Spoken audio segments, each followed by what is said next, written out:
மக்களுக்கு எதுவுமே செஞ்சதே கிடையாது. இவர் எங்க நடிக்க வந்தபோது ஏதாவது 10 குழந்தைகளை படிக்க வச்சாரு, இல்ல இவர் தொடர்ந்து வந்து இந்த மாதிரி ஹெல்ப் பண்ணிட்டு ஏதாவது நியூஸ் கேட்டிருக்கீங்களா? கேட்டதில்ல. ஆனா பேக்எண்ட்ல நிறைய என்ன பேக்எண்ட்ல என்ன பண்ற? விஜய் மக்கள் மன்றத்தை வச்சு நிறைய குழந்தைகளை படிக்க வைக்கிறோம் அப்படின்லாம் சொல்றாங்க. மக்கள் மன்றத்தை நான் சொல்ல, அப்ப மாவட்ட நிர்வாகிகள் பாவம் தான் இவர் வரக்கூடாது.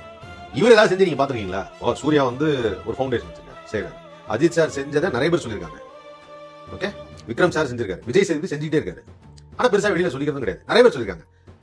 இவர் என்ன லாரன்ஸ் செய்யறாரு, இவர் என்ன செஞ்சிருக்காரு? யாராவது செஞ்சு இது வரைக்கும் கேள்விப்பட்டிருக்கீங்களா?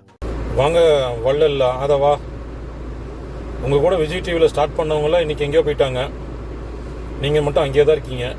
காரணம் என்னன்னு இப்போ தெரியுது. மக்கள் மன்றம் செஞ்சால் அது விஜய் செஞ்சது தான். ஏன்னா மக்கள் மன்றத்தை செய்ய சொல்கிறது விஜய் தான். விஜய் இல்லாமல் எந்த மக்கள் மன்றத்தினாலையும் ஒன்றுமே செய்ய முடியாது. அதனால் நீங்கள் வாங்குற காசுக்கு கூவணுங்கிறதுக்காக நீங்கள் சொம்பு தூக்குற கட்சிக்கு ஆதரவாக பேசணுங்கிறதுக்காக எதையாவது ஒன்று பேசாதீங்க. போன வாரம் தான் சொன்னீங்க லாரன்ஸ் ஒன்றுமே செய்யலைன்னு. இப்போ லாரன்ஸ் செஞ்சுருக்காங்கிறீங்க. ஒரு கையில் சாப்பிடணும், ஒரு கையில் கழுவணும். ரெண்டே ஒரே கையில் செய்யக்கூடாது, பார்த்துக்கோங்க.